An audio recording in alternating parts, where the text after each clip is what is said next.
दीनापुर नाम का एक सुंदर गांव था। उसी गांव में देवा नाम का एक लड़का भी रहता था। देवा बहुत ही गरीब परिवार से था। उसके पिता किसी बड़ी बीमारी से पीड़ित थे। देवा ही अकेले अपने परिवार का पालन करता था। देवा एक कबाड़ी की दुकान में काम करता है, जिसका बनिया सेठ हमेशा गांव वालों को तंग करता और उनकी जमीनें भी धोखे से हड़प कर लेता था। एक बार की बात है, देवा अपनी दुकान पर बैठा था। तभी एक अंधा आदमी उसके पास आता है। बेटा, कोई है दुकान पर? बोलिए भाई साहब, क्या काम है? बेटा, मुझे थोड़े से पैसों की जरूरत है। दरअसल मेरी बेटी बीमार है।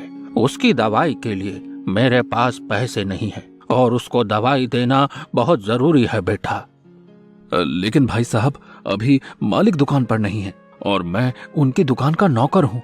मैं आपको ऐसे पैसे नहीं दे सकता हूँ। लेकिन हाँ, अगर आपके पास कोई पुराना कबाड़ा हो तो उसके बदले में पैसे दे सकता हूँ। बेटा, इस समय ये अंगूठी ही मेरे पास है, जो मुझे रास्ते में पड़ी हुई मिली थी। ये तुम रख लो और थोड़े से पैसे मुझे दे दो। देवा अंगूठी को देखता है और कहता है, भाई साहब, ये अंगूठी तो किसी पुराने जमाने की लगती है। भाई, ये तो कबाड़े में 1 रुपए की भी नहीं होंगी। जो भी हो, मेरे पास सिर्फ यही है, इसी के कुछ पैसे दे दो। देवा थोड़ा सोच में पड़ जाता है कि क्या करूं। तभी वो अपने मालिक के गल्ले से कुछ रुपए चुराकर उसे दे देता है और अंगूठी अपने पास रख लेता है। थोड़ी देर बाद दुकान का सेठ आता है और कहता है, अरे देवा, गल्ले में पैसे रखे थे, वो कहाँ गए? क्या कोई कबाड़ा बेचने आया था क्या? नहीं सेठ जी, एक अंधा आदमी आया था, उससे ये अंगूठी ली है और कुछ पैसे उसको ही दे दिए हैं। अरे बेवकूफ, इस छोटी अंगूठी के लिए तूने मेरे पैसे उस अंधे को दे दिए, और इस 2 कौड़ी की अंगूठी का मैं क्या करूंगा? अरे इसे तू ही रख, तुझे तो मैं बताता हूँ। बनिया सेठ गुस्से में देवा को बहुत पीटता है, जिससे देवा को बहुत चोट आ जाती है। सेठ देवा को अपनी दुकान से निकाल देता है और कहता है, देख देवा, जब तक मेरे पैसे वापस नहीं करेगा तब तक तू मेरी दुकान पर काम करने नहीं आएगा। चाहे कुछ भी कर, मुझे 5 दिन में अपने पैसे वापस चाहिए, समझा?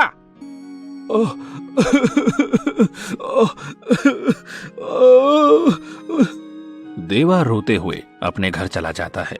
देवा के शरीर पर चोट के निशान देखकर उसके बीमार पिता उससे पूछते हैं,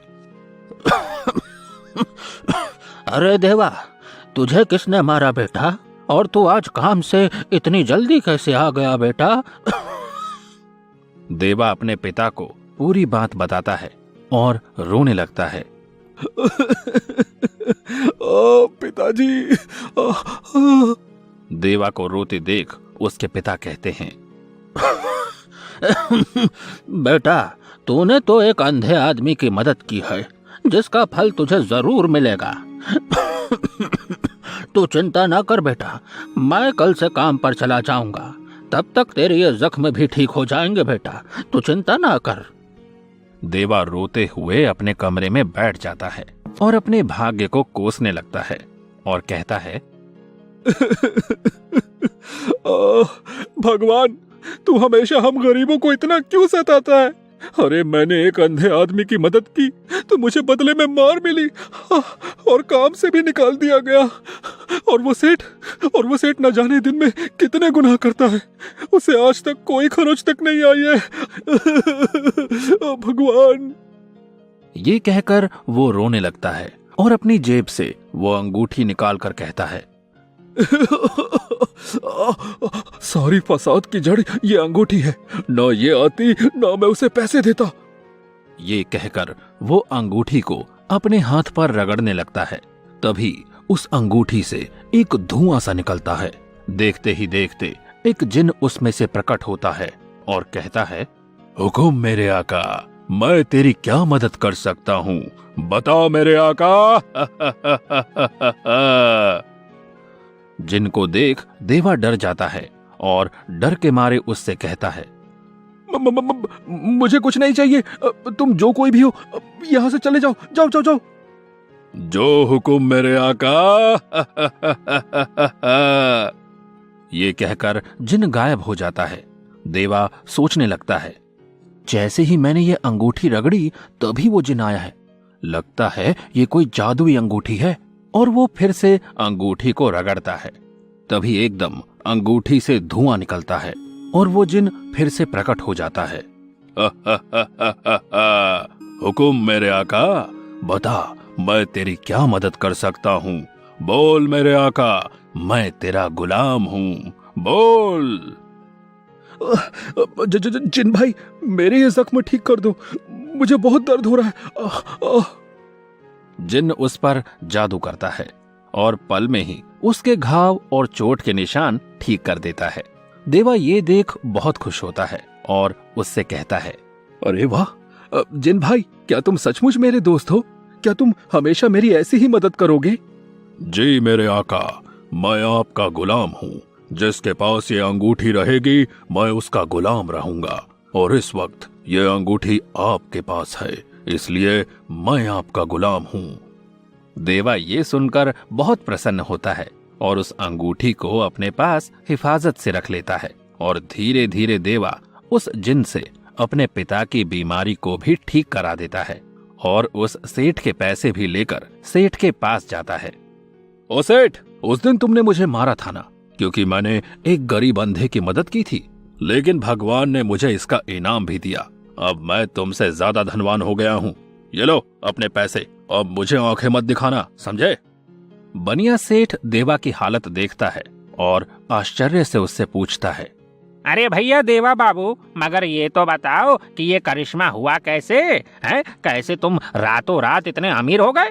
और कल जब मैंने तुम्हें मारा था भाई, उस हिसाब से तो लग रहा था कि तुम भी अपने पिता की तरह खटिया पकड़ लोगे, लेकिन तुम्हारी तो काया ही पलट गई। आखिर बात क्या है? सेठ जी, बस ये समझ लो कि भगवान की कृपा हुई है मुझ पर। उस दिन दुकान पर वो अंधा नहीं, भगवान ही आए थे मेरी किस्मत बदलने। ये कहकर वो वहां से चला जाता है। बनिया सेठ को देवा की बातों पर जरा भी यकीन नहीं होता है और वो उसके पीछे अपने कुछ लोगों को लगा देते हैं, ये जानने के लिए कि आखिर माजरा क्या है। अगली रात देवा अपने कमरे में बैठा होता है और वो उस अंगूठी को निकालकर रगड़ता है। तभी जिन फिर से प्रकट होता है और कहता है, हुकुम कर मेरे आका, तेरा ये गुलाम तेरी खिदमत करने को हाजिर है। जिन, उस सेठ ने कल मुझे बहुत मारा था। मैं चाहता हूँ कि जब वो सो रहा हो तो उसे ऐसा मजा चखाया जाए वो फिर से गरीब लोगों पर हाथ उठाने से पहले 10 बार सोचे। बस इतनी सी बात मेरे आका, मैं उस सेठ को अभी मजा चखा कर आता हूँ। ये कहकर जिन गायब हो जाता है। ये सारा खेल बनिया सेठ के आदमी चुपके से देवा के घर के जंगले से देख रहे होते हैं और कहते हैं, अच्छा तो ये माजरा है, हमें सुबह सेठ जी को इस बारे में तुरंत बताना चाहिए। ये कहकर दोनों वहां से चले जाते हैं। इधर रात में बनिया सेठ सो रहा होता है।